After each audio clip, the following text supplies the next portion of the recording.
Warahmatullahi wabarakatuh. Yang terhormat Ustadz, Assalamualaikum warahmatullahi. Ustadz Dr. Zakaria Hussein Lubis dan teman-teman sekalian, Ustazah dan Ustadz sekalian yang berbahagia, izinkan saya memaparkan materi perkuliahan kita pada sore hari ini dengan tema yaitu kontribusi peradaban Islam di Andalus terhadap perkembangan ilmu pengetahuan dan kebudayaan Eropa. Jadi salah satu alasan kami mengangkat tema ini setelah kami eh, dalami, setelah kami telusuri, ternyata kalau mau untuk dibahas menyeluruh itu terlalu panjang dan lebar karena hampir beberapa abad kerajaan Islam berkembang khususnya di daerah Andalusia atau Spanyol yang sekarang ini disebut Spanyol dan Portugal. Nah, jadi kita mungkin hanya membahas seputar tentang kontribusi peradaban Islam dalam perkembangan ilmu pengetahuan dan kebudayaan di Eropa. Jadi sampai di situ aja. Oke. Sekarang kita masuk ke pendahuluan. Nah, peradaban Islam di Andalus merupakan salah satu fase atau sejarah keemasan Golden Age dari Islam itu sendiri, dari peradaban Islam itu sendiri, yang mana darinya sejarah intelektual umat Islam di dunia ya sejak yang bermula abad ke-8 sampai ke abad 15. Nah, maka nanti mungkin kalau lebih dipersingkat lagi sampai ada reinkarnasi Daulah Bani Umayyah. Kawasan ini berkembang menjadi pusat ilmu. Nah, kenapa kita bahas tema ilmu kan tema besarnya adalah keilmuan. Nah, di antara eh, faktor-faktor zaman keemasan itu tersebarnya pusat keilmuan dunia menjadi poros keilmuan dunia lah bisa dibilang seperti itu. Nah, selanjutnya pada masa ketika sebagian wilayah Eropa mengalami stagnasi atau stagnan dalam intelektual, justru peradaban Islam di Andalusia melahirkan kemajuan pesat dalam bidang yang beberapa diantaranya adalah kedokteran, matematika, astronomi, arsitektur, hingga ilmu filsafat. Mungkin nanti ada beberapa tokoh yang bisa kita angkat juga, walaupun tidak semuanya ya. Selanjutnya adalah Andalus berfungsi sebagai jembatan intelektual. Nah, di sini nih, maksudnya jadi topik pembahasan pada sore hari ini. Sebagai jembatan intelektual antara dunia Islam dan Eropa. Ya, melalui apa? Aktivitas-aktivitas keilmuan, intelektual, penerjemahan, seperti penerjemahan karya-karya ilmiah dari bahasa Arab ke bahasa Latin ataupun sebaliknya. Ya, sebagaimana Ibnu Rus yang mana membedah lagi pemikiran filsafat Aristoteles. Nah, itu. Jadi saling apa ya? Simbiosis mutualisme di antara keduanya, di antara kedua Eropa. Selanjutnya latar dari permasalahan masalah ini adalah bagaimana peran dan kontribusi peradaban peradaban Islam di Andalus yang mempengaruhi perkembangan ilmu pengetahuan dan kebudayaan Eropa. Nah, khususnya kalau dari kebudayaan ini mungkin angkat temanya adalah arsitektur dan pembangunan Kastilia karena mungkin nanti Andalus terkenal dengan pembangunan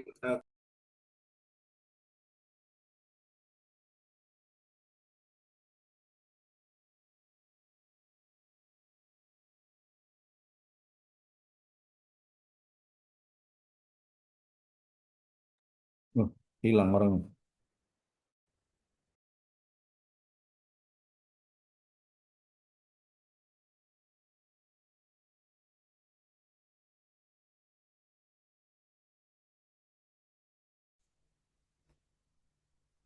tes tes mental ya Ted. Di mohon minta tolong dilanjut ya Ted. Eh, tes apa sudah kedengar lagi Ted? Sudah, sudah. Sudah. Oke, syukur Ted. Apa Ted? Di sini habis hujan soalnya. Nah, kami lanjut. Sebentar. Nah, dalam penelitian kali ini, peradaban Islam Andalus berperan krusial dalam memicu. Nah, jadi pemicu sebagai Renaissance di Eropa atau sebagai kelahiran kembali atau kebangkitan Eropa ternyata.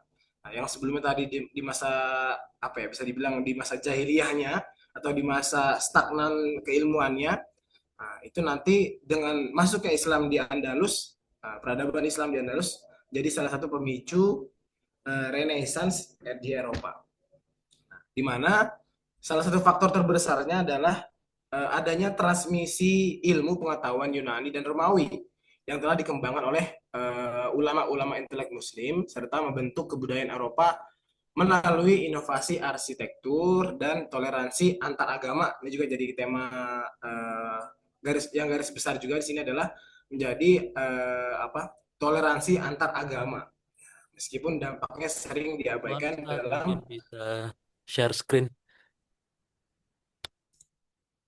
oh iya sebentar screennya keluar juga tadi oh iya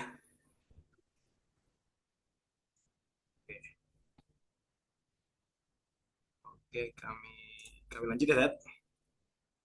Oke tadi kami bilang sedikit sebagai pembentukan kebudayaan dan toleransi antar agama meskipun dampaknya sering diabaikan di sejarah barat atau bisa dibilang mulai dihapuskan perlahan. Lanjutnya, nah ini sedikit peta yang akan jadi pembahasan kita pada sore hari ini, yaitu adalah kota besarnya adalah Cordoba di sini, ada Sevilla, dan nanti akan diakhiri di Granada di sini. Oke, selanjutnya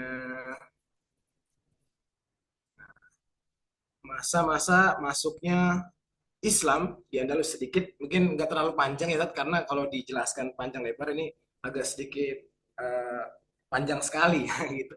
Jadi mungkin kami berusaha meringkas sebisa mungkin tanpa mengurangi value-nya gitu ya. Yang pertama kami menemukan bahwasanya masuknya Islam di Eropa di Andalus ini dibagi menjadi dua gelombang. Ya. Gelombang pertama di sini adalah pada masa Khalifah Al-Walid Ibnu Abdul Malik yang masih Daulah Bani Abbasiyah ya di sini. Pada masa Khalifah Umar dan yang kedua adalah pada masa Umar Ibnu Aziz. Umar bin Abdul Aziz. Nah, pada gelombang pertama, singkat cerita, di sini ada tiga tokoh pahlawan Islam yang mungkin sudah terkenal juga ya, ceritanya kemana-mana, yang mana memiliki jasa dalam memimpin pasukan Islam dalam proses penaklukan Konstantinopel, proses penaklukan Spanyol atau Andalusia. Mereka adalah mereka yang mana diantara adalah Torif bin Malik. Ini adalah utusan pertama dari Khalifah Al-Walid yang diutus sebagai perintis atau penyelidik. Jadi dia memata-matai dulu, ya langkah-langkahnya jadi nggak langsung menyerang, dia dimata-matai dulu. Nah, selanjutnya diutus kembali Musa bin Nusair. Nah, ini yang kedua, tokoh kedua dari tiga tokoh tadi. Ya, selanjutnya pada tahun 711 Masehi, ya ini ya mulai masuk abad ke-8, 711 Masehi,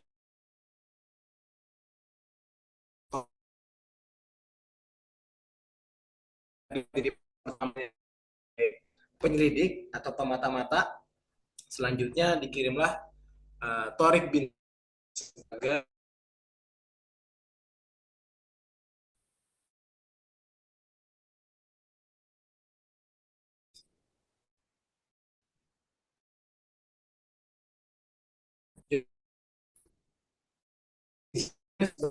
yang diutus saya dengan Putus-putus.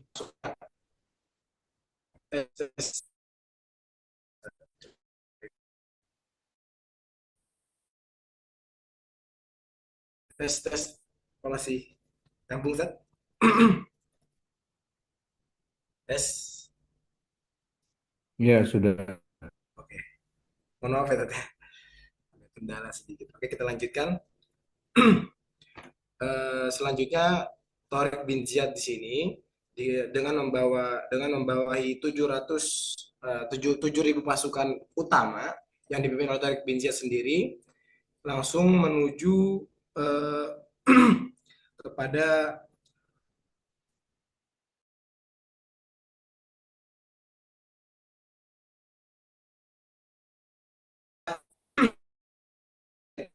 utamanya yang jadi tokoh antagonis, ya. Jadi musuh utama dari Torik bin Ziyad tadi adalah Raja Roderick ini, ya, yang mana setelah mendengar kabar bahwasanya Torik bin Ziyad tadi menyiapkan 7.000 pasukan. Nah, di sini dalam catatan sejarah ada yang mengatakan bahwasanya Raja Roderick menyiapkan 70.000 orang pasukan, bahkan ada juga yang mengatakan lebih dari 100.000 pasukan. Namun dengan catatan adalah pasukan yang terdiri dari orang-orang yang tertindas di bawah kekuasaannya. Jadi memang bukan bukan patuh sepatu-patunya. Raja Roderick ini yang merupakan raja yang memimpin kerajaan Visigoth. Jadi kerajaan itu adalah kerajaan Visigoth yang mampu dikalahkan dalam pertempuran di sebuah tempat bernama Baka. Sini Torbiziat dan pasukannya mulai menguasai kota-kota penting seperti Toledo dan Cordoba serta Granada tadi, peta-peta tadi yang sudah dijelaskan. Nah, sedikit tambahan bahwasanya 7.000 pasukan itu tadi akan ditambah dikirim bala bantuan yang dipimpin oleh Musa bin Nusair, namun hanya berjumlah 5.000 pasukan.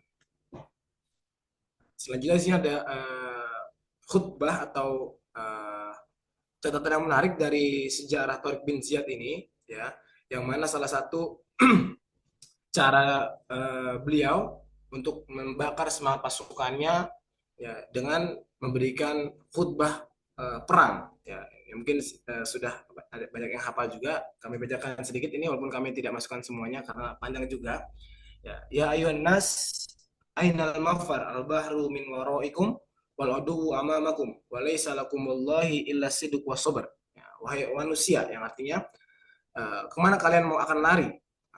Laut lautan ada berada di belakang kalian dan musuh berada di depan kalian, dan demi Allah tidak ada bagi kalian selain kejujuran dan kesabaran. Nah, bahkan ada cerita tambahan juga, usai Torik itu membakar atau menenggelamkan kapal-kapalnya sehingga memang tidak ada jalan untuk kembali kecuali untuk memenangkan pertempuran atau perperangan ini. Nah, itu.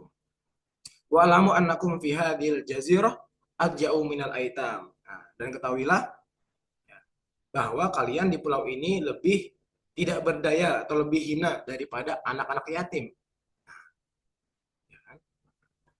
Fi ma'dubatil li'am.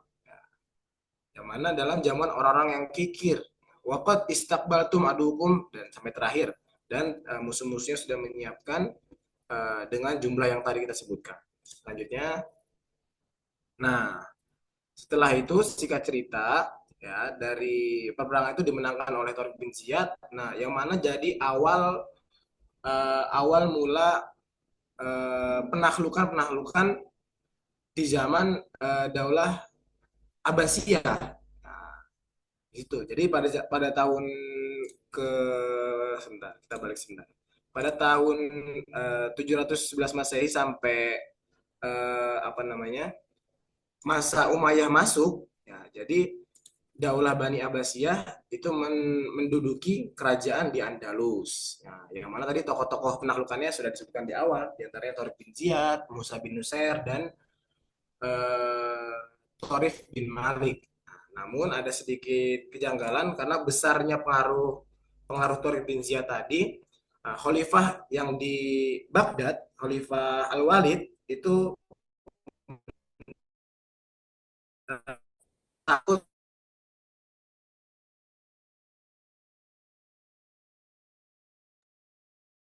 Suaranya putus-putus, Ustaz. Kameranya di off dulu Sebelum mungkin.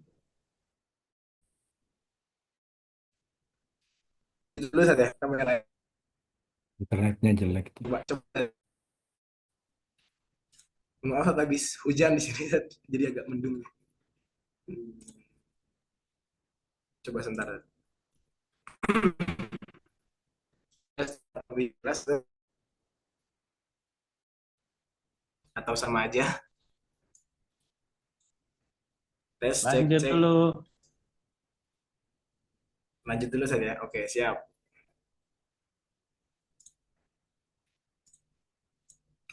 Oke. Nah, selanjutnya mungkin singkat cerita, ya, singkat sejarah gitu ya, karena begitu panjang memang ceritanya.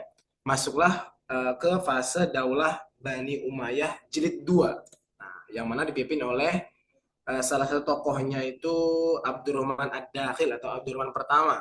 Yang mana singkat ceritanya Abdurrahman Ad-Dakhil ini termasuk dari korban pembantaian Daulah Bani Abbasiyah. Jadi ketika mendengar ada apa nih bau-bau pemberontakan atau bau-bau kebangkitan dari Daulah Bani Umayyah, Daulah Bani Abbasiyah pun tidak tinggal diam, akhirnya dia melakukan pembantaian sisa-sisa keturunan Bani Umayyah, dan Abdurrahman Ad-Dahil ini salah satu tokoh yang selamat dari tragedi ini. Jadi ini sudah mulai ada perpecahan umat Islam gitu ya. Nah, di sini mungkin singkatnya Bani Umayyah di Andalus, eh, ini singkat perjalanan ya kejayaan Islam di Andalus nanti bermula atau berpangkal dari perkembangan ilmu pengetahuan pada Bani Umayyah di Andalus, yang mana nanti akan menumbuhkan kebangkitan semangat dalam mencari ilmu dan mengembangkan teknologi dalam kegiatan kehidupan sehari-hari, khususnya di Andalus juga. Jadi proses intelektualitas di masa itu sangat berkembang pesat, bahkan jadi poros dunia sebagaimana kita sampaikan di awal. Nah, masuk ke tokoh utama, tokoh Bani Umayyah yang pertama, Abdurrahman Ad-Dakhil. Dapat julukan Ad-Dakhil karena dia orang pertama yang berhasil masuk ke Andalusia. Ya.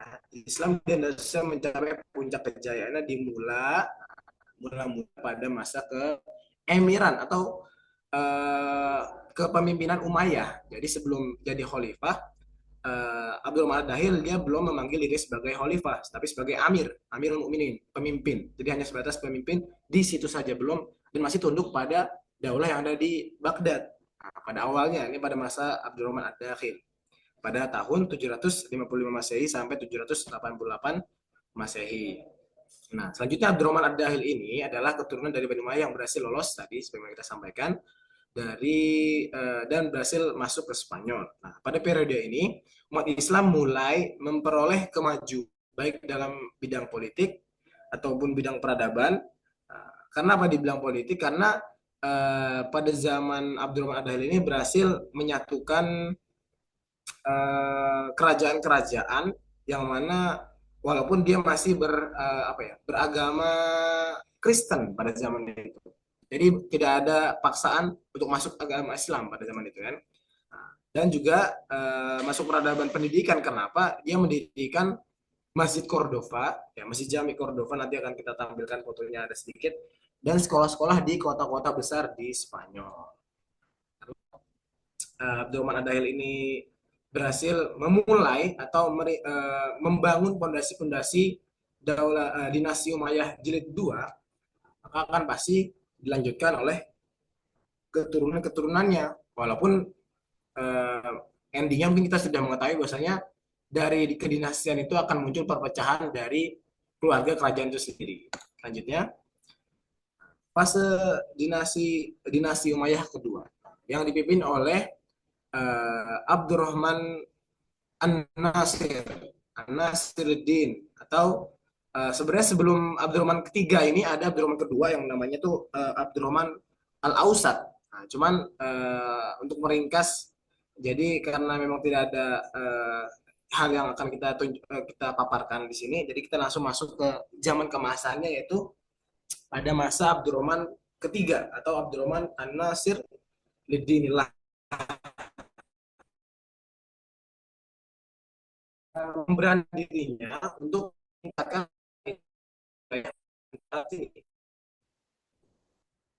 dari bentuk emirat bentuk khilafat, ya sebelumnya hanya eh, panggil kita sebagai amir berubah menjadi khilafat atau khalifah.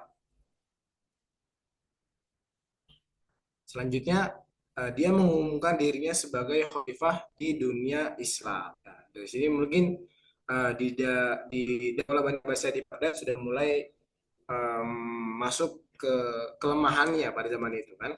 Selanjutnya Abdurrahman An-Nasir sini memerintah Andalus kurang lebih selama 49 tahun dan meninggal pada tahun 961 Masehi. Berarti pada usianya yang 72 tahun.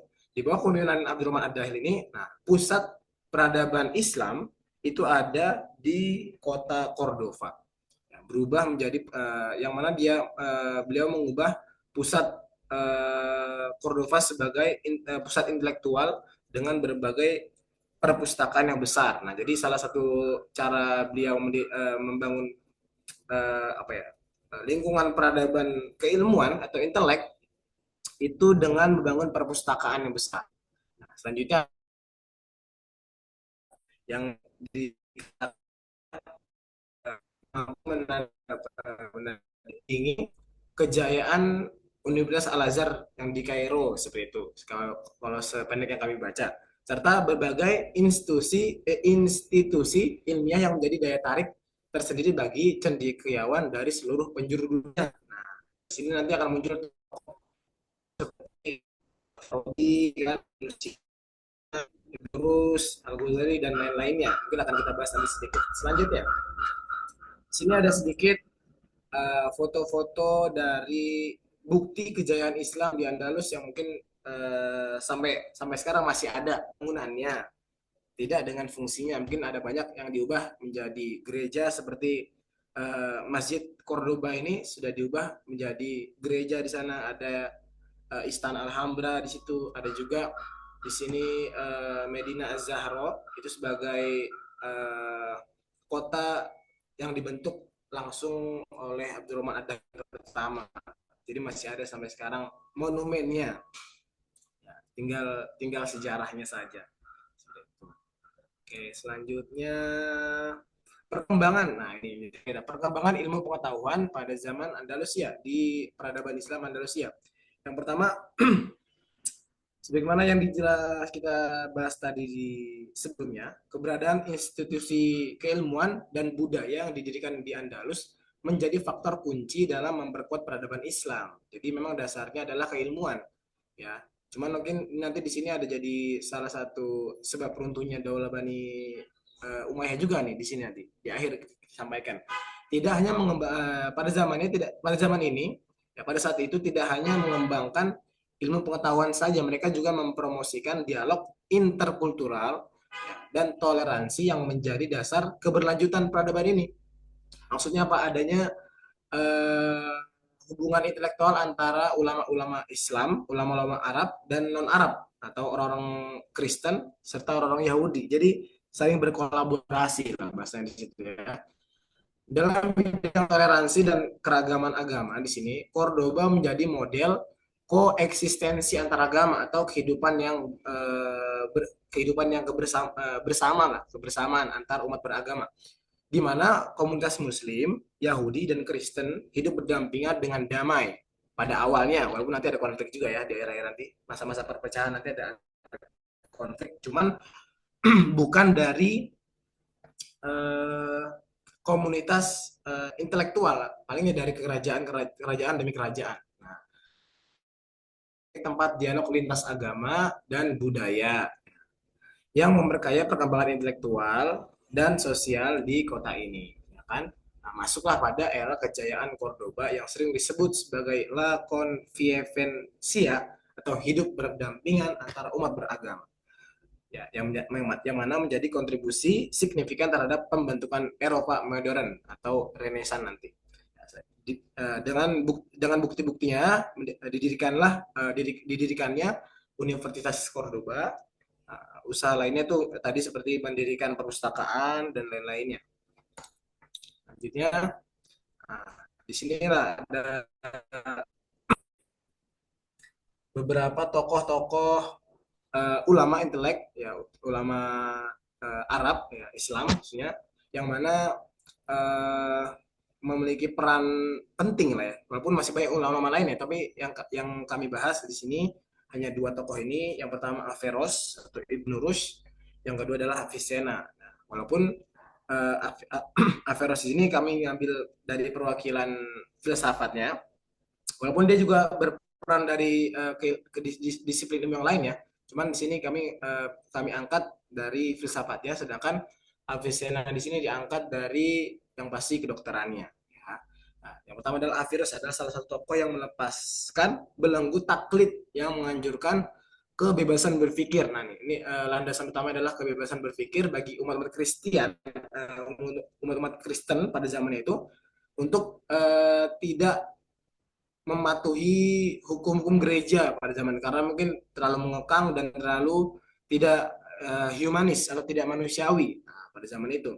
Akhirnya landasan awalnya adalah berpikiran bebas. Ya. Pengaruh Dorus di sini, Averroes, bermula dari kebanyakan pemuda Kristen yang belajar ke Universitas Islam di Spanyol. Nah, seperti contohnya tadi Universitas Cordoba, Seville, Malaga, dan Granada. Nah, dan selama pembelajarannya mereka ini para mahasiswa ini aktif menerjemahkan buku-buku karya ilmuwan-ilmuwan Muslim yang berpusat pada zaman itu di Toledo. Dan setelah mereka pulang, setelah mereka belajar dari Ibn Rushd tadi, mereka mendirikan sekolah-sekolah dan universitas yang bentuknya plek ketiplek atau sama dengan apa yang ditemukan di Andalus, seperti itu. Jadi salah satu tonggak pemicu dari Renaissance nanti. Nah, selanjutnya adalah Ibnu Sina atau Avicenna. Nah, sebagaimana kita ketahui, ulama ini beliau dalam segala bidang. Yang paling masyhur diantara adalah kedokteran, yang bernama lengkap Abu Ali Husain bin Abdullah bin Sina, atau yang lebih dikenal Ibnu Sina. Pada zaman ini seorang tokoh besar dalam dunia keilmuan yang dikenal di Barat dengan nama Avicenna. Beliau memiliki julukan Pangeran para Dokter, yang mana salah satu karya besarnya yang masyhur yang sampai sekarang adalah Al-Qanun fi At-Tib, The Canon of Medicine, yang telah menjadi referensi utama di Fakultas Kedokteran Eropa selama abad ke-12 sampai abad ke-14. Nah, salah satu rahasia dari kemujarapan buku ini atau ke keagungan buku ini adalah mengkombinasikan sistem medis Yunani dan Arab, serta pengalaman beliau pribadi dalam ilmu kedokteran. Nah, jadi menyambung dari apa yang kita bahas sebelumnya,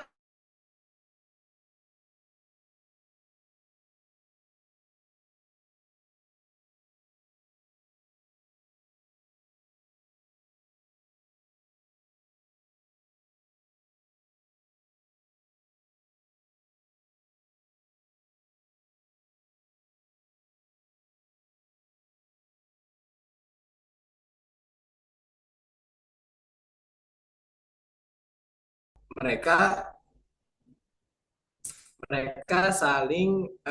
mereka tidak kompeten dalam posisi-posisinya, khususnya yang jadi pemimpinan khalifah.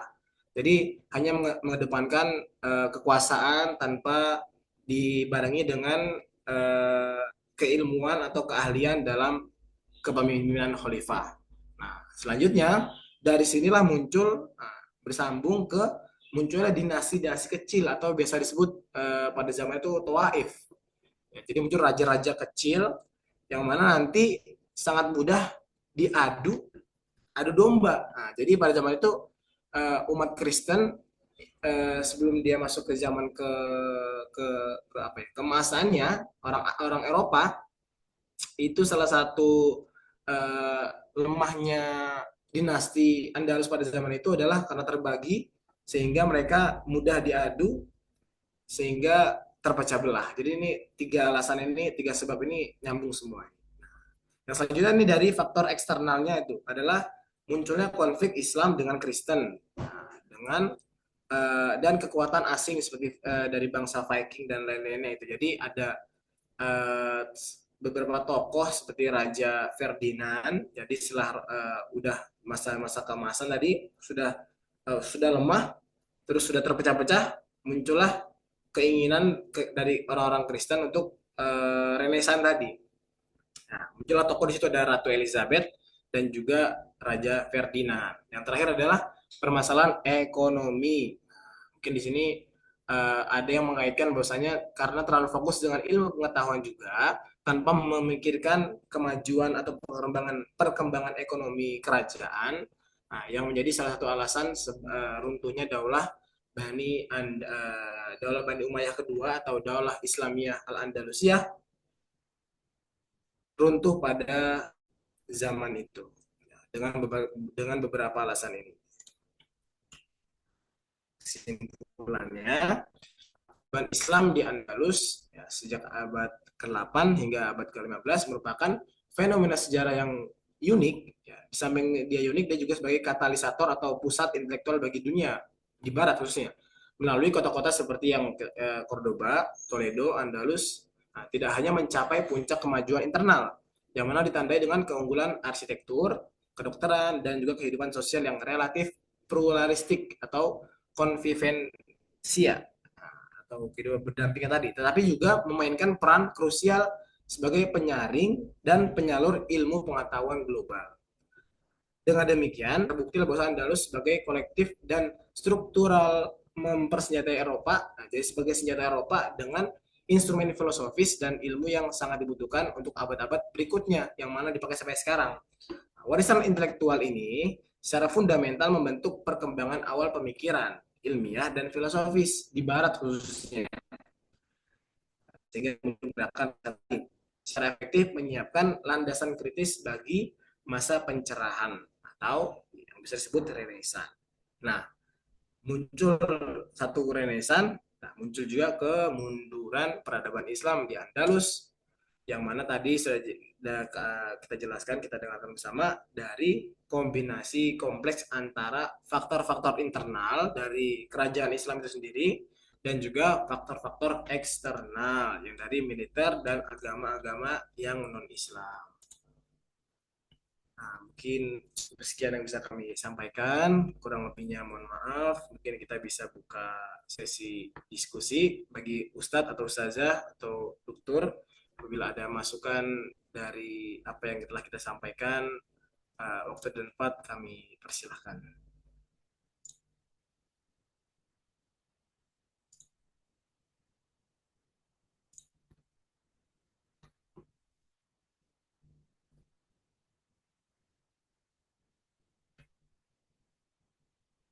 Ustadz, kalau misalnya ada masukan, ya bagusnya sih masukan. Soalnya ini masih sangat luas pembahasannya sebenarnya, tapi kami berusaha ringkas seringkas-ringkasnya, bisa jadi kurang atau bisa jadi terlalu banyak. Jadi kalau mau ada tambahan, ahlan. Ustadz Musli kayak ini. Ustadz itu apa terkait sumbangsinya lebih ke Eropa ya? Untuk kita gimana? NKRI. Kebetulan temanya sumbangsi ke Eropa. Jadi tadi kebanyakan ya endingnya itu ya masa keemasan Eropa, dan kita harus tentu. Zat, Saya ada itu berbangsa bernegara gitu.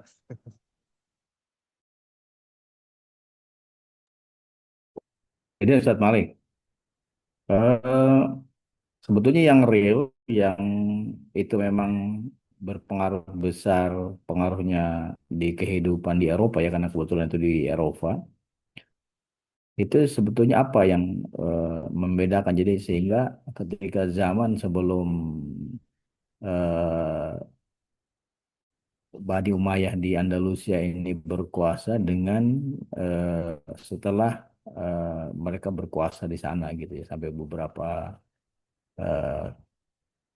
puluh tahun dari situ ya.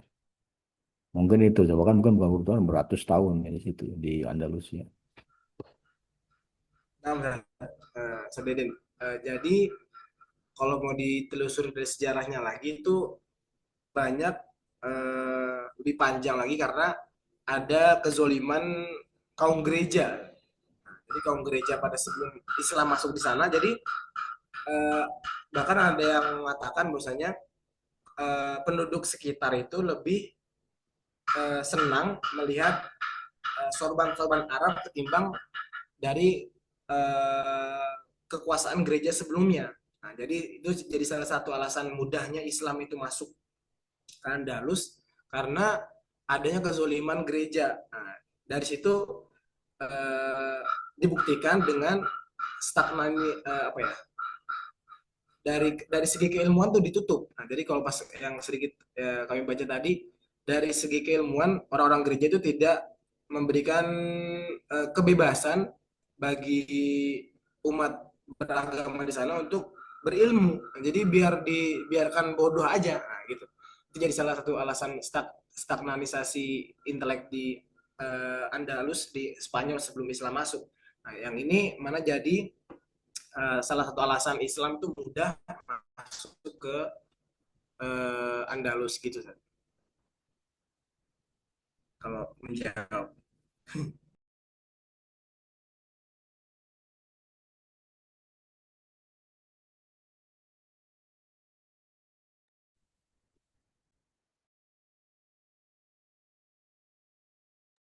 gimana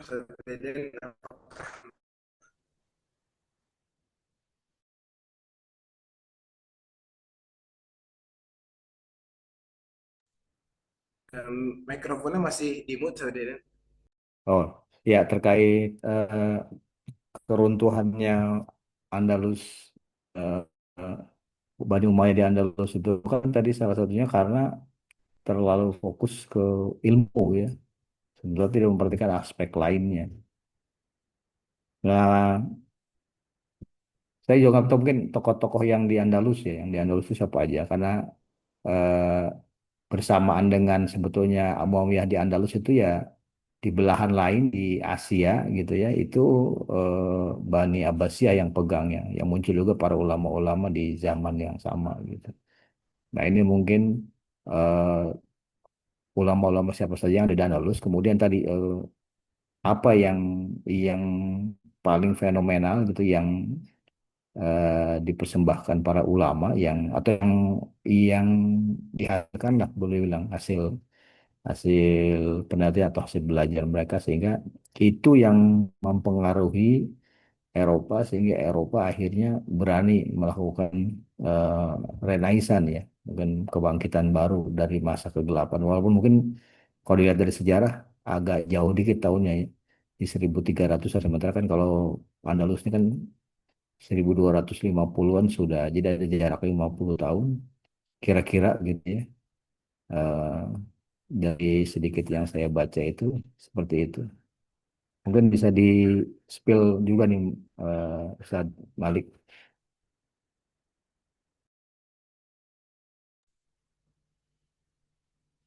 Kalau yang kami baca saat kenapa dia bisa berjaya pada zamannya itu di Daulah Bani Umayyah ya. Jadi kan pada awalnya kan tadi terbagi jadi dua ya kekuatan Islam ya pada zaman itu ya. Ada di Abbasiyah yang di Baghdad, ada yang di Andalus itu dari Umayyah tadi yang dengan prosesnya tadi. Namun salah satu kalau kita tarik tarik sedikit sejarahnya tadi ya, kenapa Abdurrahman III tadi berani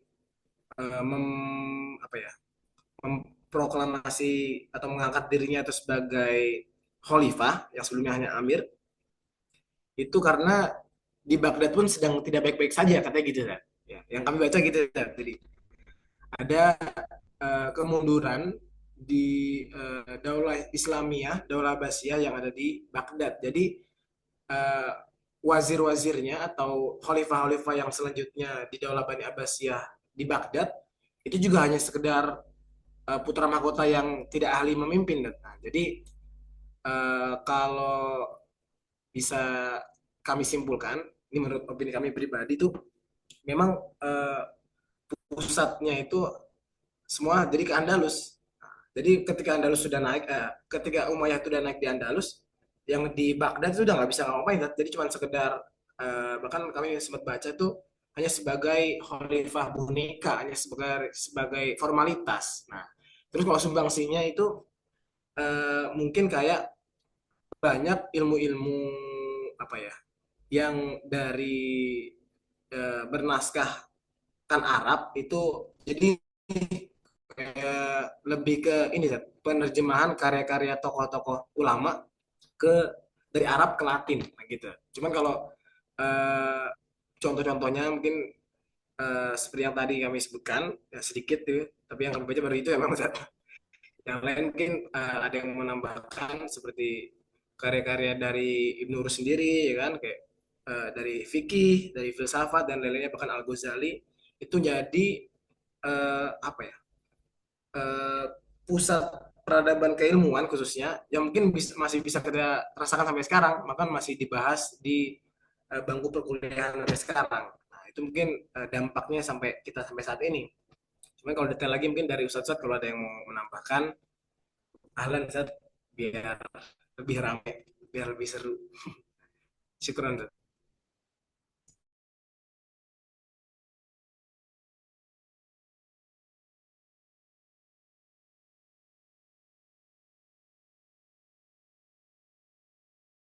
Kalau mau nanya lagi boleh Ustaz? Atau kelarin yang ini dulu. Oh, ahlan Ustadz, ahlan, biar ramai ya Ustadz. Mungkin nambah Biar pertanyaan Ustaz. menarik. Sembari teman-teman yang lain mikirin tambahan dari bahasan tadi. Nah, mau highlight terkait budaya bunuh-membunuh ini gitu, sesama umat manusia dan itu terjadi juga di dunia Islam gitu. Jadi kayak apakah budaya ya ini mungkin cukup luas Ustaz ya, cuman setiap peradaban Islam pastinya selalu ada masa bunuh-membunuh gitu.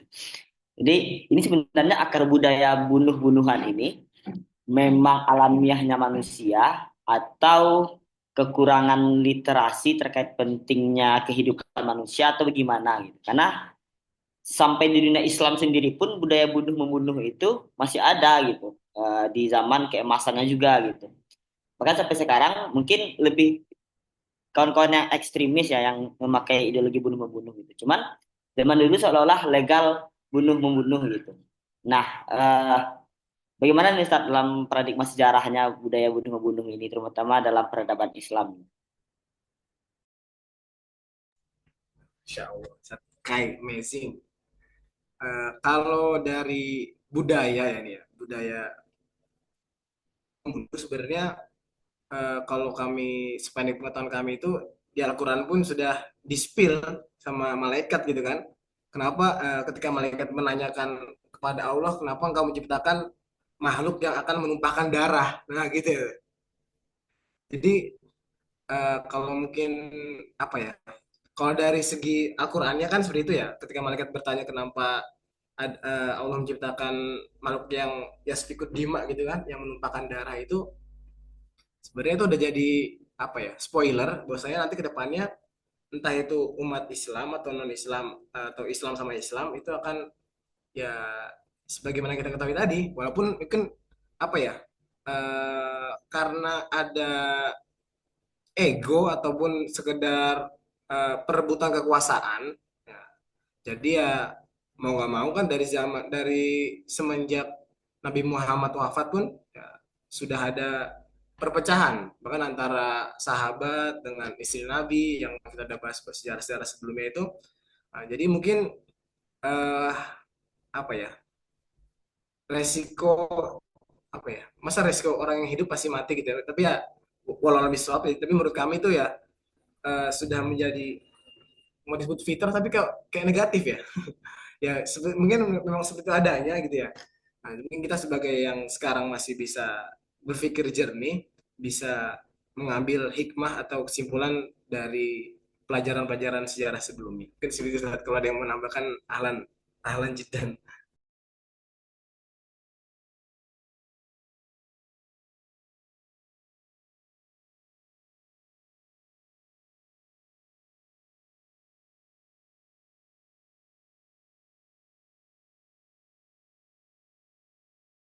Mungkin kalau ada yang mau nambahkan lagi atau sharing lagi ya jangan nanya lah, kalau nanya kayak pintar sekali. Ya, kita mungkin bisa sharing aja kalau ada bisa menambahkan, ahlan.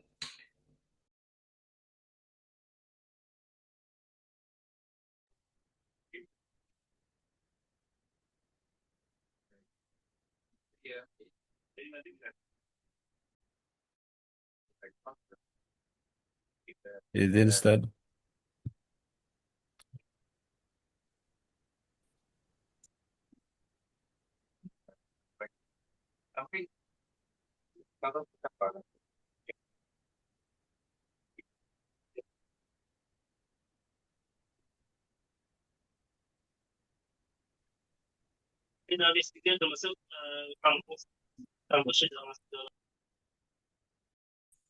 Gimana mungkin ada masukannya atau arahannya?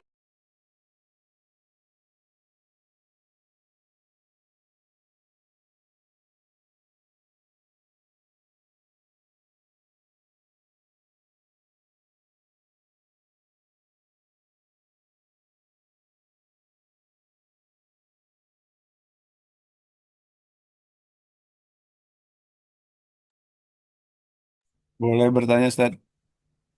Ahlan, ahlan. Ya, Afwan. Eh,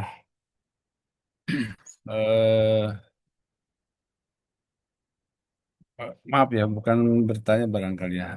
Sharing saja. Saya melihat tadi atau mendengarkan bahwa memang di Cordova itu ada sebuah segmen atau sebuah apa namanya gambaran betapa indahnya toleransi antar tiga negara, tiga agama ya, yaitu Muslim, Kristen, dan Yahudi. Dan eh, ini sudah menjadi sebuah gambaran yang eh, sangat indah lah ya di kalangan Eropa. eh Tadi juga sempat disampaikan bahwa keindahan ini kemudian meredup, ya, bahkan akhirnya kemudian menjadi hancur lah katakan ya. Dan pemakaran mengatakan salah satu penyebabnya adalah karena Cordoba kemudian apa namanya dihancurkan dari dalam, katakan seperti itu ya, melalui munculnya pemimpin apa munculnya kerajaan-kerajaan kecil ya Ustaz ya, kerajaan-kerajaan kecil ya, apa namanya,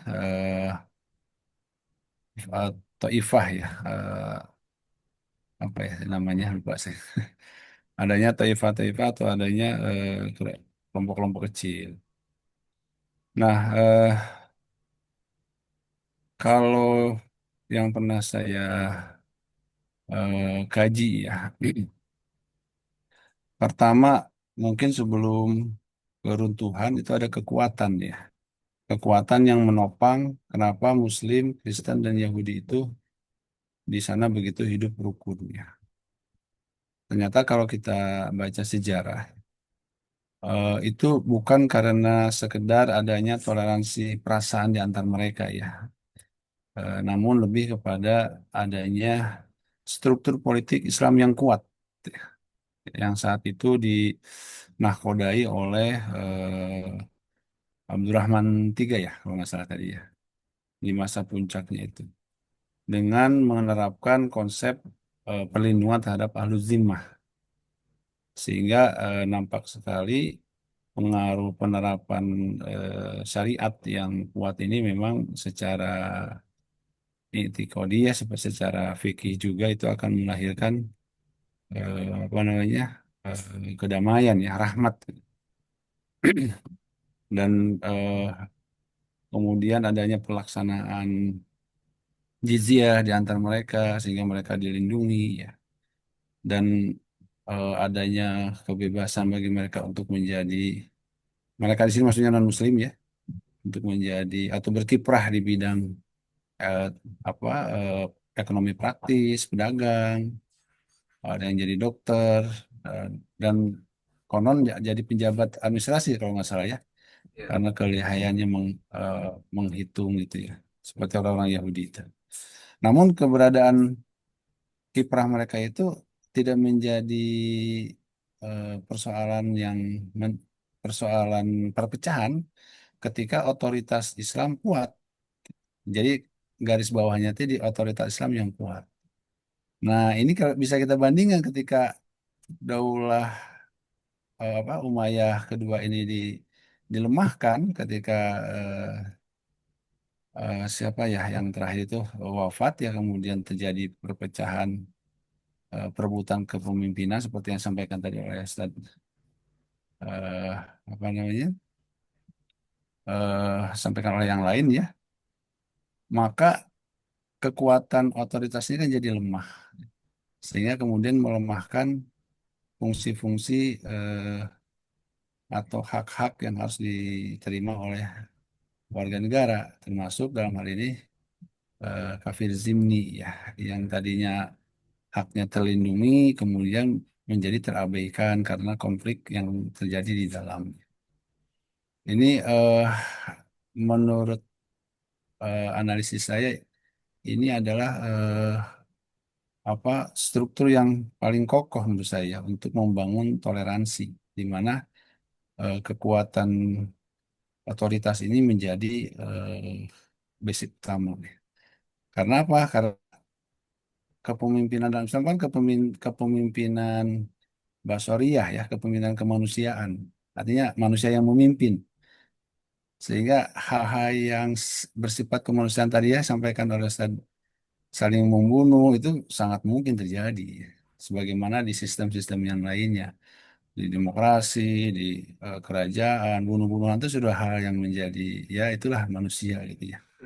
Tidak hanya terjadi di dunia Islam, bahkan mungkin kalau di persentase di dunia Islam mungkin lebih sedikit ya, mungkin yang dibanding dengan sistem-sistem yang lain, karena kita memiliki basis ajaran Tuhan, ya, ajaran ajaran Allah itu ya, yang membentengi kalau itu dijalankan dengan benar.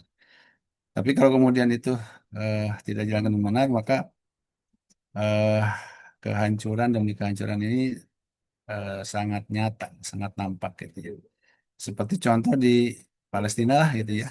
Palestina zaman dulu di bawah otoritas Ottoman ya, dengan Palestina sekarang kan jauh berbeda. Itu contoh dari betapa pentingnya eh, menjaga otoritas kekuasaan ya yang kuat gitu ya, untuk menjaga hal-hal yang lain yang memang membutuhkan otoritas itu. Gitu saja. Terima kasih.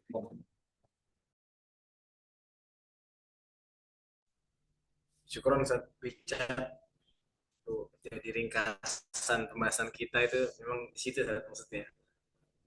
Jika Islam menjadi contoh, membuktikan bahwasanya peradaban Islam itu bisa maju dan memajukan, bahkan bisa jadi pusat dunia, gitu kan. Namun ketika sistem Islam digunakan dengan pemerintahan yang lemah, maka ya tinggal ditunggu waktunya saja gitu kan. Nah, ya, tidak usiatil amanah bigori ahlian fantasi risaah gitu kan. Jadi ya walaupun dibuktikan tadi dengan toleransi, ya, saling menguntungkan dari segi keilmuan dan lain-lainnya, tapi dibarengi dengan pemerintahan yang kuat, maka akan tercipta peradaban kayak gitu kan, peradaban yang bahkan bisa jadi poros dunia. Nah, tapi kalau sebaliknya, nah, maka toleransi itu akan menghasilkan bunuh-bunuhan gitu ya, karena adanya perebutan kekuasaan. Ya, seperti itu. Mungkin yang lain, mungkin kalau ada masukan atau ada tambahan boleh banget, kayak satu Bicak ini. Insya Allah, syukur jazakumullah.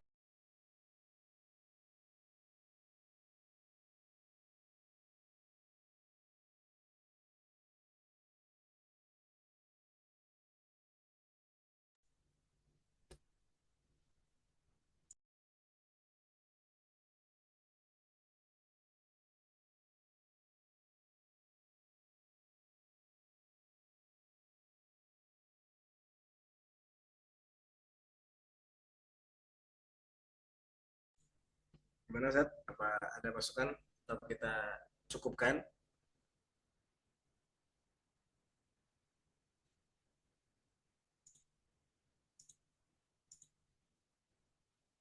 Sebenarnya tadi kalau mau dibahas lebih dalam lagi, itu bisa kan tadi kalau yang dari Ustadz Wicak itu dari sisi politiknya gitu kan. Cuman kenapa tadi belum kita bahas karena memang pembahasan sore ini hanya seputar intelektual budayaan dan sedikit menyinggung tentang arsitektur. Sebenarnya kalau mau dibahas lagi tema-tema besarnya banyak, bisa diambil dari tema politik, ya kan? Atau mau lebih ke filsafatnya aja, bahkan ada dari sisi tasawuf mungkin kalau mau dibahas mungkin masih banyak, cuman uh, karena waktu kita terbatas dan 11 halaman itu kayak nggak cukup kalau mau dibahas tentang itu. Jadi mungkin uh, bagi teman-teman yang tertarik bisa mendalaminya lebih lagi, lebih lanjut lagi tentang peradaban Islam di Andalus ini.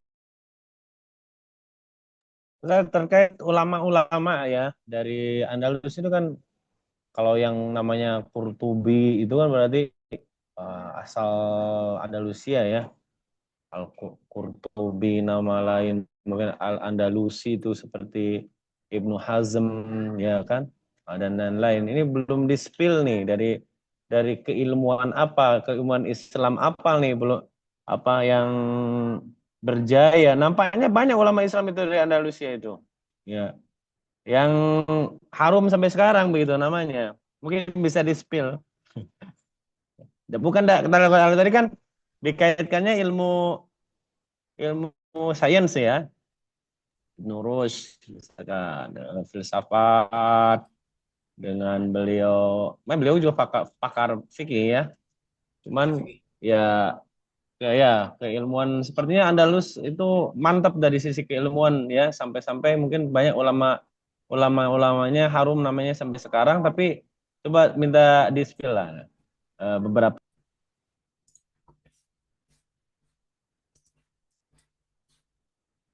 Kalau yang kami baca sedikit ya, cuman tadi yang kami angkat kan cuma dua tokohnya tadi. Di antaranya kan Ibnu Rus sama Ibnu Sina. Nah, sebenarnya ada baik lagi kita termasuk tokoh ulama besarnya kan Imam Al Ghazali pun masuk di kawasan sini nih sebenarnya. Jadi mau diambil tokohnya tuh agak banyak. Kayak tadi ya antum sebutkan tuh ya termasuk di antara Ibnu Hazm, terus siapa lagi tadi ya? Sebentar, kami buka lagi, kami belum hafal. Hmm,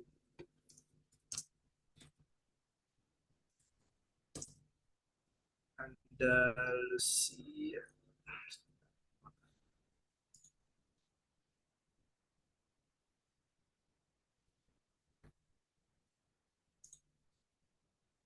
Masuk mungkin ya kayak di sini kami baca tadi ulama tasawuf ya. Tadi kan Ibnu Ibnu Rus dari fikih, dari filsafat ya, di antaranya kan Bidayatul Mujtahid itu dari beliau itu yang kami sempat belajar sedikit itu kan. Nah, di sini ada Ibnu Arabi sebagai tokoh tasawufnya, ada Ibnu Zur, nah, ini kami izin baca saja enggak apa, Avenzor sebagai ulama penting dari penemuan medis. Nah, mungkin iya sedikit tentang medis itu tadi Ibnu Ibnu Sina itu menemukan penemuan besarnya itu diantaranya yang sampai sekarang itu adalah TBC itu.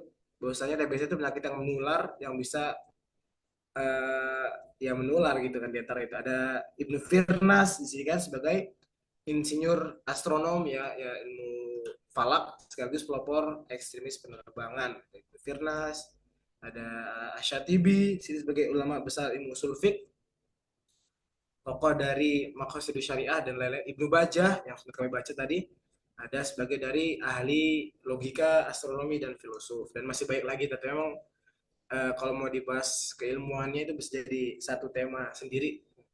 Jadi ya masih baik lagi kalau mau bahas tokoh per tokohnya ada ya itu. Nah, kalau yang tafsir Sebetulnya sendiri kan aku ya Umayyah kedua itu kan sezaman dengan Abbasiyah gitu. Di saat Abbasiyah itu puncak-puncaknya dari sisi tafsir, hadis, fikih, apakah punya pengaruh gitu kan? Mengingat mungkin dari dua dua kekhalifahan ini saling bertukar atau saling berpindah gitu kan, hijrah atau yang dari sana, hingga di sana pun maksudnya muncul-muncul gitu pakar-pakar dari sisi agama gitu, khususnya dari keislaman yang ini gitu ya. Tadi mungkin sudah di spill dari tafsir Qurtubi kan gitu. Kalau di Al-Qurtubi ya. Abbasiyah ada Tobari, kan Umayyah kedua nih Spanyol nih ada Qurtubi gitu kan. Ada Qurtubi. Kalau di Abbasiyah ada Asy-Syafi'i, ya Imam Syafi'i, Imam Malik, Imam Ahmad gitu. Di sana tadi Ibnu Hazm gitu kan sebagai pakar fikihnya. Dari kalau di Abbasiyah ada misalkan selevel hadis Al-Bukhari, Muslim dan lain, di sana ada siapa begitu? Nah, kalau itu kita harus baca lagi, Tat. Jujur belum baca, Tat. Kalau ininya corak pemikirannya di Andalusia itu apakah sama dengan eh, Muawiyah sebelumnya atau memang dia sudah berbeda, sudah sudah seperti dinasti Abbasiyah ya. Karena kalau Muawiyah di awal itu kan yang dominan Mu'tazilah ya. Eh, Pemikirannya bebas maunya gitu ya. Bahwa tanpa dalil pun orang sebenarnya bisa menemukan kebenaran istilahnya yang agak begitu. Nah, ini seperti apa di kalau di Muawiyah tapi yang di Andalusia gitu, yang hidup tadi sezaman dengan Abbasiyah.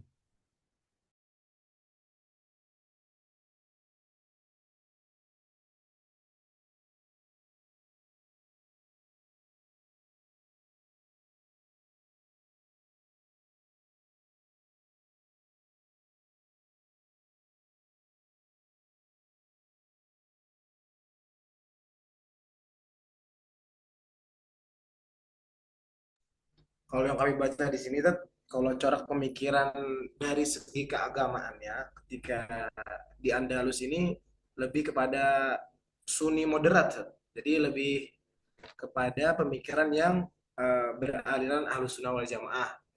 Al-Maktub gitu ya. Ini yang kami baca seperti ini. Yang didominasi dari mazhab Maliki. Jadi tetap pakai mazhab Maliki yang menjadi mazhab resmi negara. Jadi yang diresmikan dari kerajaan Andalus pada zaman itu adalah mazhab Maliki. Namun sini tetap diberikan ruang toleransi bagi mazhab dan agama lain. Jadi tapi bukan berarti harus mutlak ikut mazhab Maliki gitu. Tapi tetap tetap toleran. Orang sama agama lain toleran, masa sesama agama Islam kita nggak toler ya? Mungkin seperti itu. Lebih ke Sunni moderat gitu ya.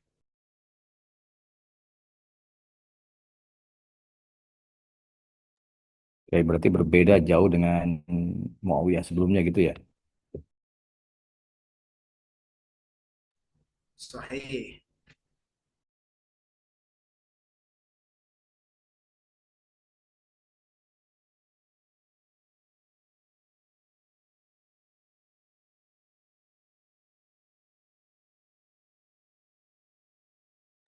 Mungkin ada lagi atau kita cukupkan?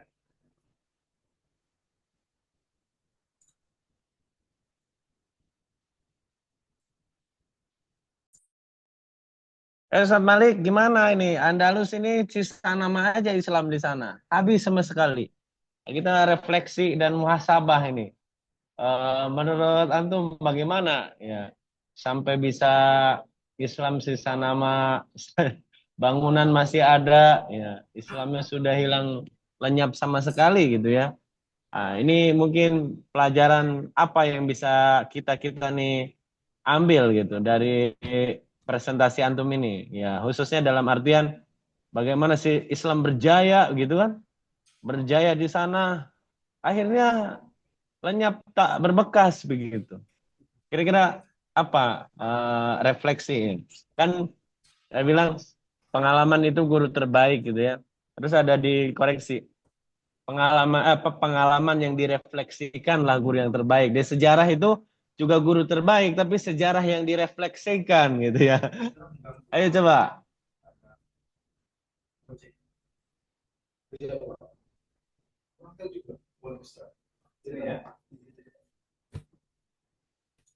Eh, Mungkin kalau kita bisa petik mutiara hikmah ya, dari pembahasan kita kali ini tentang apalagi kita kalau yang bisa kita tarik dari untuk negara kita ya, mungkin dari segi toleransinya, yang mana tadi yang sudah disimpulkan sebenarnya Tat. Jadi suatu peradaban itu dicipta walaupun kan Islam itu kan pendatang sana ya, mendatang menaklukkan, habis itu ketika ada celah di situ Eropa sudah bangkit, kekuasaan kita kalah, dari segi kekuatan kita lemah, ya udah akhirnya kan runtuh. Bahkan eh, sebagaimana yang kita ketahui kalau misalnya Islam itu sebagai minoritas, ya sebagaimana kita ketahui sekarang, nah, itu akan ada penindasan, ada pemaksaan untuk pindah agama dan lain-lainnya. Disebut apa itu kemarin pemaksaan itu revolusi apa gitu saya lupa. Jadi mungkin eh, yang bisa kita petik ya pertama toleransinya, yang kedua adalah ketika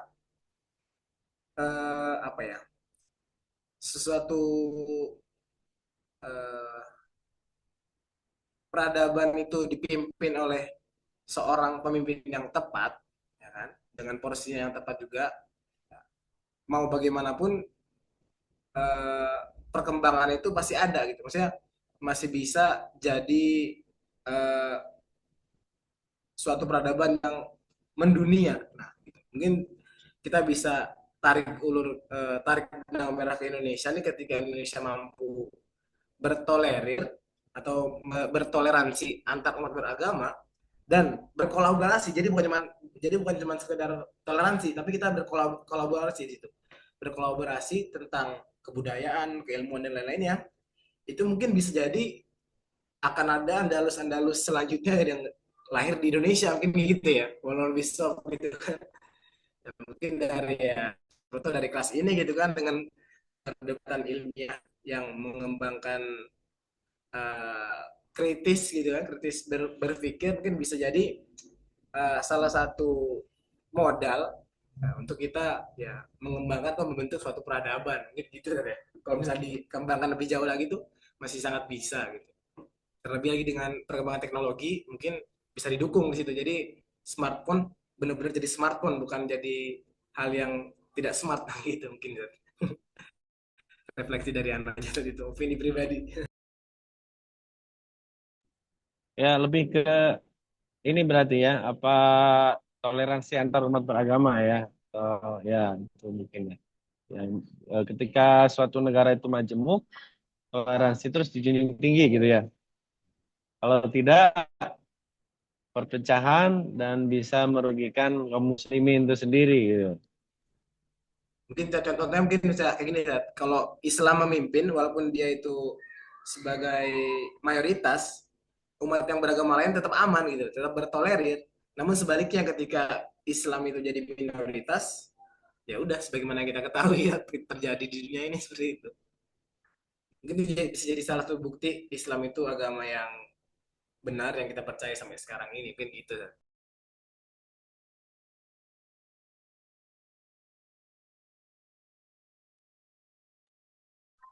Tapi di dunia modern ini gimana Islam di Eropa? Menurut pandangan vision ya, visi Ustadz Malik, gimana? Akan berjaya kembali?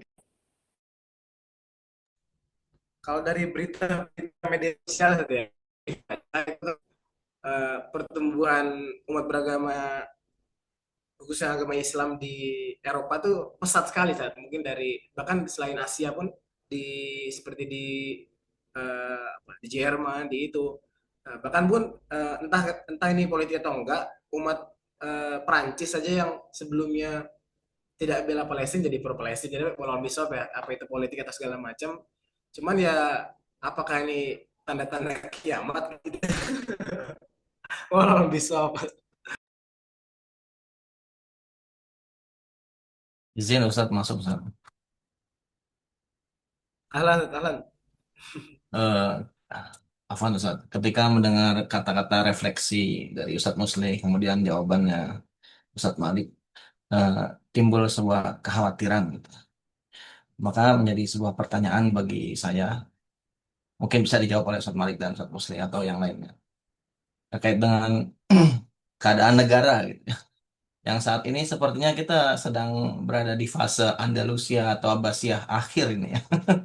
Karena dulu kita pernah mencapai puncak kejayaan mungkin atau puncak orang-orang pintar seperti Pak Karno, Soekarno, kemudian Pak Hatta, kemudian Adam Malik dan lain-lain sebagainya. Ketika yang memegang negara itu sudah terlihat ada penurunan, kemudian eh, pendidikan yang kita rasakan juga saat ini ada penurunan. Kita bisa lihat di media sosial anak-anak SMP, anak-anak SMA yang ketika ditanya hal-hal dasar justru mereka juga tidak tahu. Sepertinya ini kan sedang berada di fase paling bawah ya. Eh, Kira-kira bagaimana ini tanggapan Ustadz Malik dan Ustadz Muslim? Terima kasih. Fadol sama Muslih, islah lana. Sama kalah lah. Ya, dark age gitu ya. Zaman kegelapan. Ya, gimana ya? Saya juga bingung sih. Maksudnya menyikapi eh, apa ya, fenomena negara sendiri khususnya, ya yang bisa kita lakukan adalah mengendalikan apa yang bisa kita kendalikan, yaitu diri kita sendiri. Mungkin mulainya dari situ, karena suatu peradaban itu dimulai dari diri sendiri. Jadi peradaban itu tidak dicari, tapi dimulai dari diri sendiri. Ini usikum wa iya ya gitu ya. Maksudnya hal yang bisa kita kerjakan, ya kita niatkan dengan sebaik-baiknya. Misalnya kita apa ya, berprofesi sebagai guru misalnya, ketika kita ingin mendapatkan guru yang baik untuk anak-anak kita, maka kita harus berusaha untuk jadi guru yang terbaik juga untuk anak-anak orang lain. Mungkin seperti itu ya, langkah-langkah yang bisa kita kerjakan. Terlepas dari bagaimana kepemimpinan pemerintahan itu, ya sama seperti yang disebutkan di sebelumnya, salah satu tanda-tanda kiamat kan adanya pemimpin yang zolim. Ya kan, kalau memang itu di akhir, ketika kita tidak bisa menyelamatkan satu negara, setidaknya kita bisa menyelamatkan diri kita sendiri. Kayak gitu. Menurut kami kayak gitu. Kalau dari satu muslim mungkin ada yang lebih wow lagi. Ya, nukil antum aja tadi Ustadz Malik bilang kita ini serba smart ya, smartphone, smart TV, smart, semuanya serba smart. Tapi orangnya nggak smart gitu, orangnya nggak smart gitu. Ya, misalkan generasi ya tadi Ustadz Fadlu Robi bilang, bagaimana kok anak SMA kok belum bisa bisa ngitung perkalian 4 kali 5, 4 kali 6 gitu. Nah, itu miris generasi kita gimana seperti itu. Berarti ada yang keliru. Nah, di situ kita lihat lah negara-negara Australia gitu kan membuat kebijakan. Yang penting political will gitu kan. Ayo kebijakan apa yang mau dibuat. Australia itu ternyata anak itu kalau belum SMP bahkan belum SMA itu nggak boleh pegang smartphone gitu kan. Apakah itu ya mungkin punya ada dampak-dampak buruk gitu dari situ karena ternyata smart itu ada negatifnya itu tidak difilter gitu oleh generasi ini gitu. Semuanya serba instan tapi eh, kecerdasan kitanya justru jadi tumpul gitu. Jadi tumpul karena itu ya. Itu bagus sekali Ustaz Abdul Robi bagaimana refleksi langsung kepada negara kita ya. Ada apa yang kira-kira yang keliru? Kalau kita kemarin Ustaz Fadlo ya membahas Abbasiyah, bagaimana Abbasiyah itu bisa maju karena dia tidak menutup, tidak eksklusif gitu, inklusif. Jadi apa yang dari luar diterima, buku-buku asing diterjemahkan dengan baik, kemudian difilter dengan baik untuk kemajuan. Adapun sekarang budaya asing kita sedot semua, informasi asing kita tarik semua, cuman seperti tanpa filter gitu, seperti tanpa tanpa apa namanya, tanpa adanya aturan yang jelas, batasan yang jelas, sehingga kebablasan.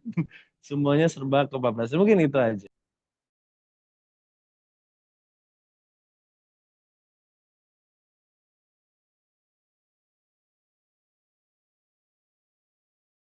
Ustaz Bicak kayaknya mau nambahin ya, senyum-senyum Ustaz Bicak. Ya boleh sedikit lah. Eh, sebetulnya ini sangat sangat apa namanya menarik ya, di mana saya melihat yang hadir di sini adalah pakar-pakar semua ya, kecuali saya ya, luar biasa ini. Artinya dengan kapasitas keilmuan yang dimiliki, ini memang sudah ranah ranah kita untuk berpikir tentang nasib kita dan nasib negeri ini ya, nasib masyarakat. Kalau saya hanya mengulang aja. Kalau analisis saya, jika otoritas itu kuat, maka berbagai instrumen hukum, visi misi itu insya Allah akan stabil dijalankan ya. Tapi ketika otoritas lemah, seperti yang Ustaz Muski sampaikan tadi, anak SD aja kok nggak bisa hitung-hitungan gitu ya. Ini gimana ini anak SD, anak apa? Tadi kelas berapa dia? SMA, SMA ya. SMA Ustaz. Iya betul. Salah nyebut. Anak SMA itu kok belum bisa hitung-hitung. Ini ada apa nih pertanyaan besar ya. Berarti kalau yang saya boleh berpendapat, berarti ada kelemahan, ada otoritas yang lemah dalam aspek pendidikan ya.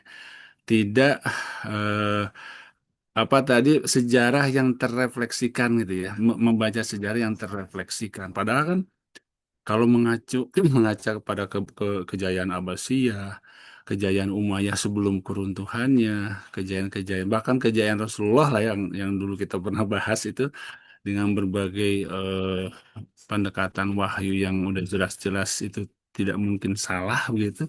Itu memang tidak terrefleksikan, akibat tidak terrefleksikan maka hasilnya seperti itu. Ya, jadi kelemahan otoritas ini lebih ke ketidakmampuan mungkin ya, ketidakmampuan membaca sejarah dan ketidakmampuan merefleksikannya sehingga dampaknya kita rasakan saat ini. Mungkin itu saja mungkin. Terima kasih.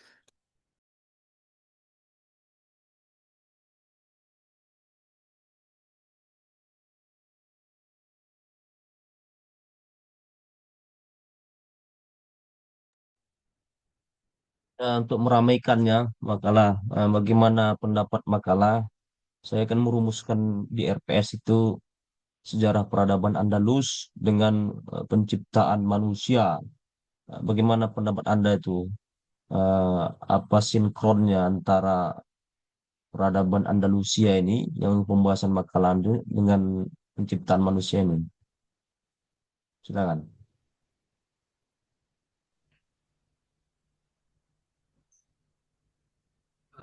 Kaitannya tentang peradaban Andalus dengan penciptaan manusia. eh, Kalau dari yang kami baca sedikit tadi, bahwasanya manusia itu memiliki eh, kecenderungan atau ciri khasnya atau coraknya masing-masing gitu. Karena eh, dari sejarahnya mereka tuh memiliki kepentingan-kepentingan masing-masing yang berbeda-beda. Jadi sehingga memiliki ada yang memang maksud baik atau ada yang memang dia itu apa ya, memiliki kepentingan dia sendiri gitu. Jadi mungkin kalau ditarik dari sejarah peradaban Islam di Andalus, ketika mengedepankan egonya masing-masing, para putra mahkota kerajaan yang jumlahnya puluhan itu, sebenarnya ada puluhan, tadi kami baca ada 30-an kerajaan sebelum dia runtuh itu, hanya memikirkan kepentingan masing-masing tanpa ada niat persatuan. Sehingga dia mudah terpecah belah, bahkan mudah dimusnahkan dari apa namanya, tempat ia berasal atau tempat ia berada di situ. Nah, dengan yang mana dikalahkannya juga dengan manusia yang lain, yang mana yang manusia itu memiliki kepentingan lain juga, mungkin seperti itu.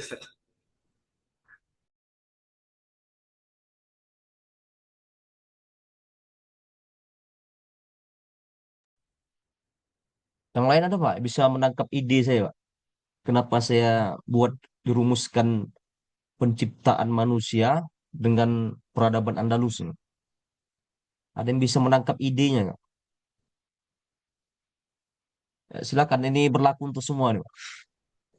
penciptaan manusia dengan peradaban Andalus, Pak? Ada yang bisa menangkap idenya nggak sih, Pak? Pertanyaannya sangat menantang, Ustaz. Tapi susah jawab. Ya, silakan, silakan, Pak.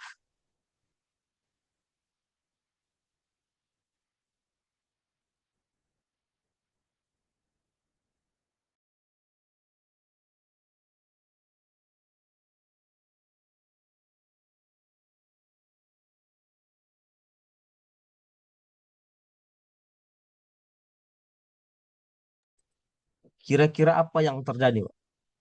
Kalau kita bayangkan yang terjadi itu apa nih? Kok peradaban Andalusia Umayyah II kemudian disandingkan di situ dengan penciptaan manusia. Apa yang timbul, apa yang muncul dari respon Andalusia ini sehingga melahirkan memanusiakan manusia. Ah, itulah bahasa apa tuh? Bahasa Gus Dur ya, memanusiakan manusia.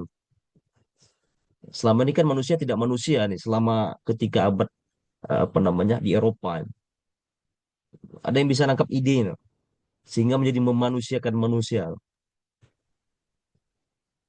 Jadi mungkin gini, Ustaz. Eh,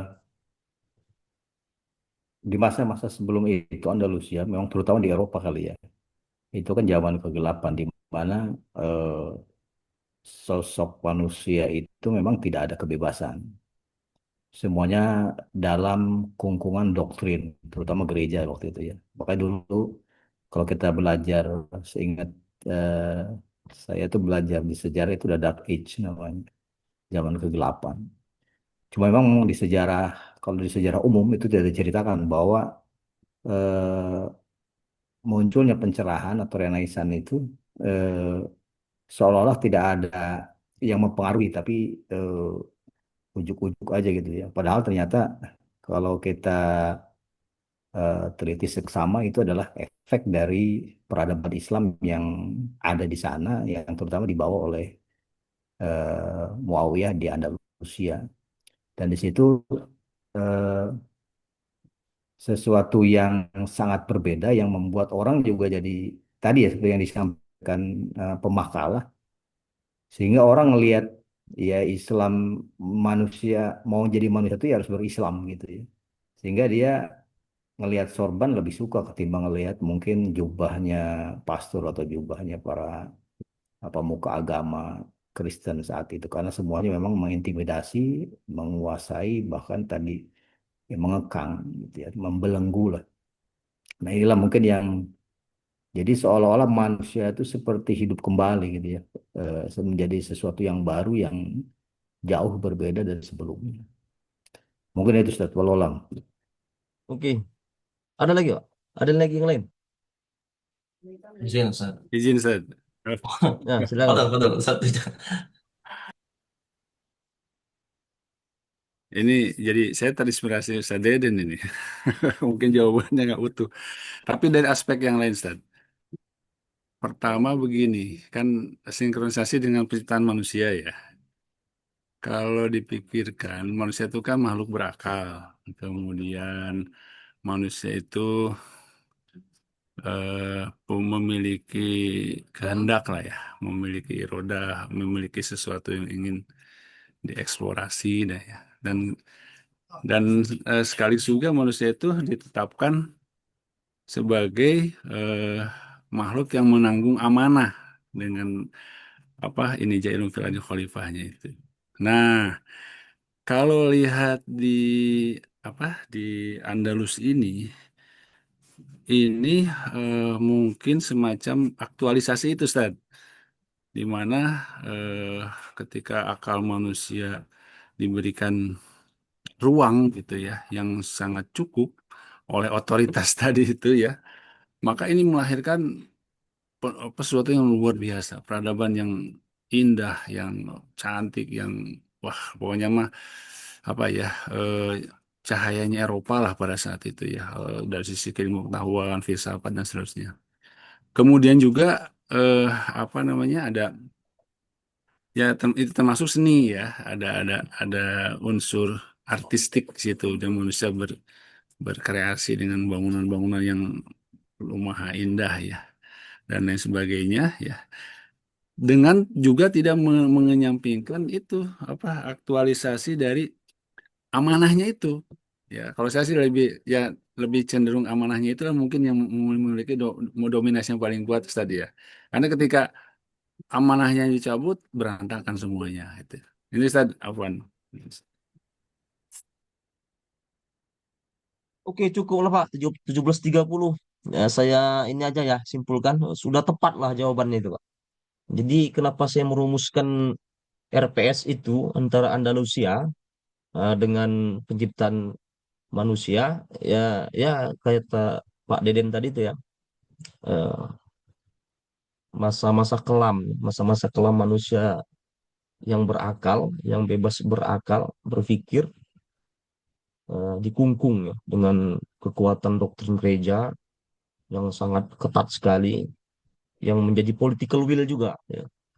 Ini sudah menjadi kebijakan politik juga, semuanya tunduk dengan kekuatan Bapa di gereja. Bahkan eh, penyebaran ilmu pengetahuan khususnya filsafat. Lagi-lagi saya katakan filsafat. Kenapa? Karena disiplin keilmuan pada saat itu filsafat sebelum terpisah-pisah ya. Ada fisika, ada sains ya. Ya, induknya semuanya filsafat itu. Itu gerakannya secara masif itu terjadi di Andalusia. Kita bisa cek googling itu gerakan Aviorism itu terjadi itu di Semenanjung Iberia. Semenanjung Iberia itu kan sekarang Spanyol, Portugal, ini yang kita bahas sekarang ya, Andalusia 2 itu. Kenapa seperti itu? Ya kalau kita melihat secara geografinya, Daulah Umayyah, Daulah Abbasiyah itu sangat sedikit ya yang namanya penyebaran ilmu-ilmu filsafat, pengetahuan itu ke benua Eropa. Kenapa? Ya terpisah oleh laut kan, Mediterranean.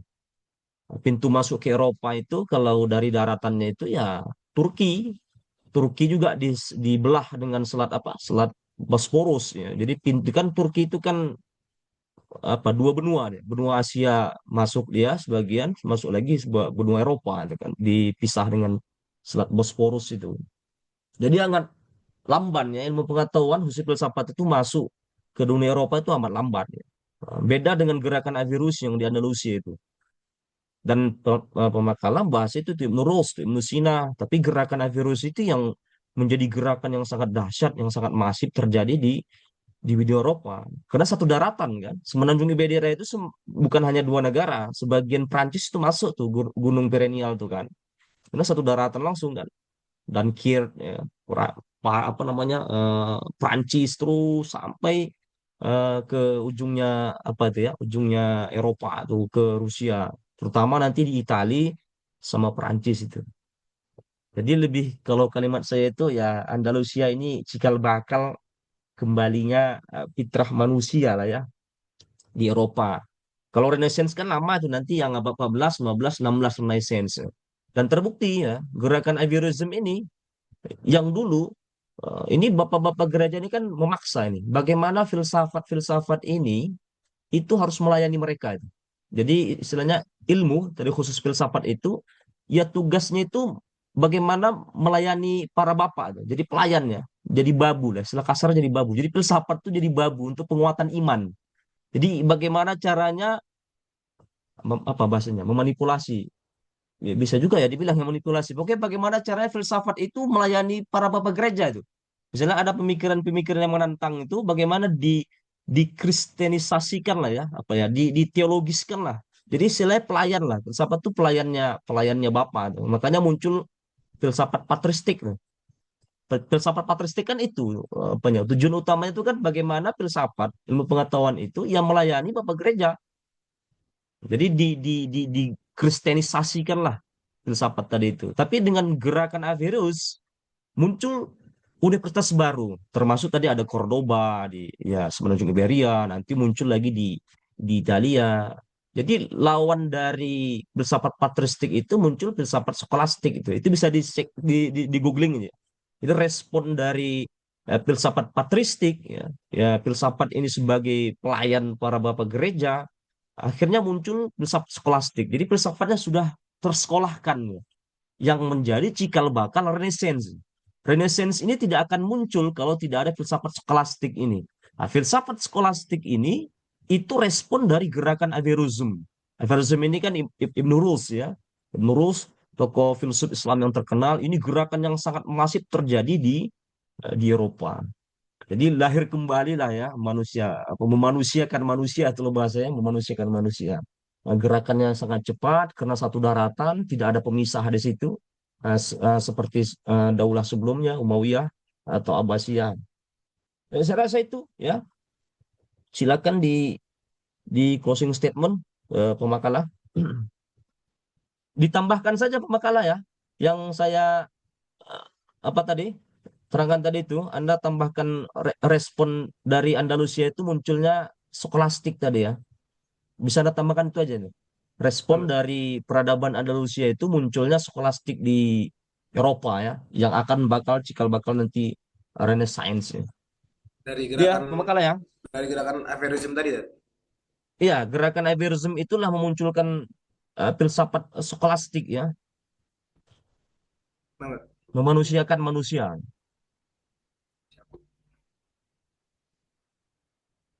nah, baiklah Ustadz, Ustadzah sekalian, jazakumullah khairan Ustadz Zakaria Husain Lubis atas masukannya dan kesempatannya. Kurang lebihnya kami mohon maaf apabila ada kata yang kurang tepat itu dari kami pribadi, apabila ada ilmu-ilmu yang bermanfaat itu dari Allah Subhanahu wa taala. Kami tutup dengan bersama-sama membaca kafaratul majlis. Subhanakallah. Syukron ala husni ihtimam. Assalamualaikum warahmatullahi wabarakatuh. Waalaikumsalam. Silakan ketua kelas ditutup. 1, 2, 3. Udah ya. Udah start. Bukan. Zakaria Oke, Husain. terima kasih di share di grup Asnawi. Kita ketemu lagi di hari Rabu yang akan datang. Assalamualaikum warahmatullahi wabarakatuh. Waalaikumsalam. Waalaikumsalam warahmatullahi wabarakatuh. Ustaz.